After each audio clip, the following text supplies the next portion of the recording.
Chairman Risch and Ranking Member Shaheen, distinguished members of the committee, I want to say thank you very, very much for giving me the privilege of coming to...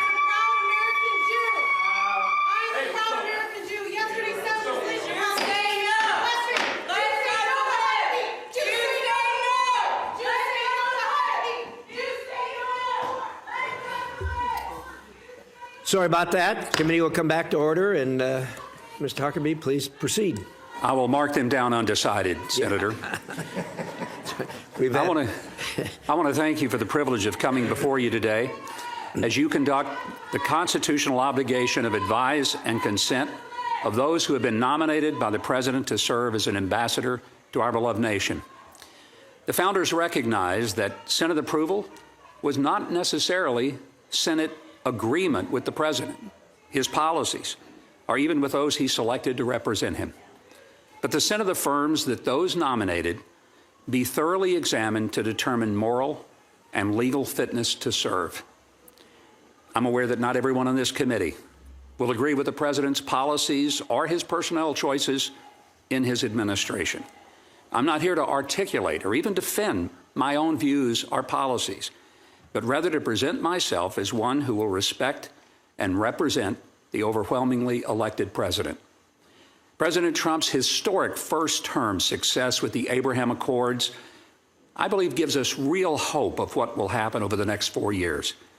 And I'm grateful that President Trump has charged me with the extraordinary privilege to serve as ambassador to the State of Israel if confirmed. I'm blessed to have a wonderful and supportive family, especially my wife of almost 51 years, Janet, who is with me today. Now, I'm sure some of you are thinking, we look quite young to have been married 51 years, but we got married when we were 18. And in Arkansas, we were considered late bloomers. My 3 adult children and my 7 grandchildren are watching, and I'm grateful for them. I grew up in a small orange brick shotgun rent house in a little town called Hope, Arkansas. No male upstream from me, not one, in my entire family lineage had ever graduated from high school. The very notion that I would one day be governor of my state or be nominated to serve as an ambassador would have been laughable in my childhood. I stand here today grateful to God for his grace and goodness, and it is the only explanation for my being here. I would say the same for the nation that I've been nominated to deploy to. Israel is a tiny nation the size of New Jersey. And it's the only rational explanation for its existence in various forms for the past 3,500 years would be the grace and... Christianity to justify ethnic cleansing. Huckabee misuses Christianity to justify ethnic cleansing. Free Palestine. Senators ask him about the end game of Christian Zionism for Palestinians in Israel. Free Palestine. Free Palestine.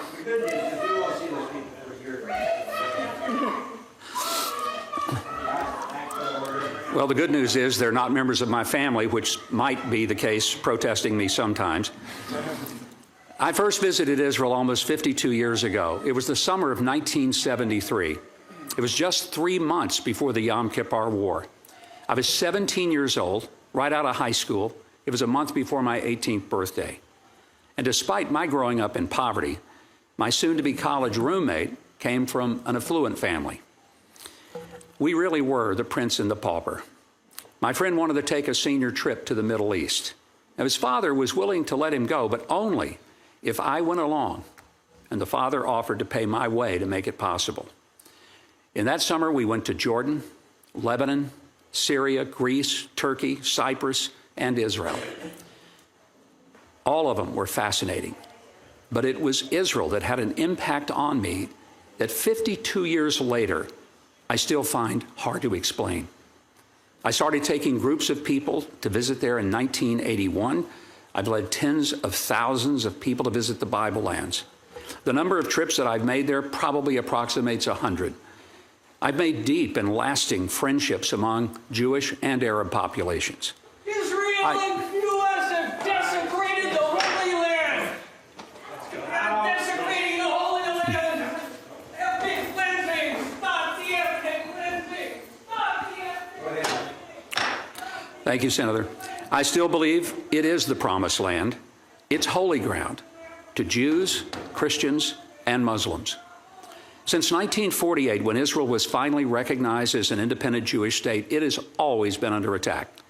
The first nation to officially recognize Israel was the United States, when our President, Harry S. Truman, did so within minutes of it being constituted as an independent state.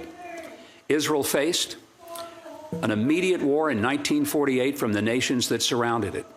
It had another one in 1956, 1967, 1973, and yet others in 1982, 1990, and 2014. The terrorist group Hamas launched an attack October the 7th of 2023 against innocent civilians, including pregnant women, elderly people, and even tiny and helpless babies. The impact of that massacre continues to this very day. The ongoing war and the situation with the hostages, including American citizens, makes this assignment urgent. This body acted with bipartisanship and great dispatch as a result of the October 7th massacre of Israeli citizens, when our most recent ambassador, Jack Lew, was nominated by President Biden.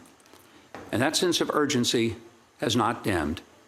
That war still continues. And for that reason, I respectfully ask your thoughtful consideration for confirmation to become our nation's ambassador to the State of Israel. Thank you.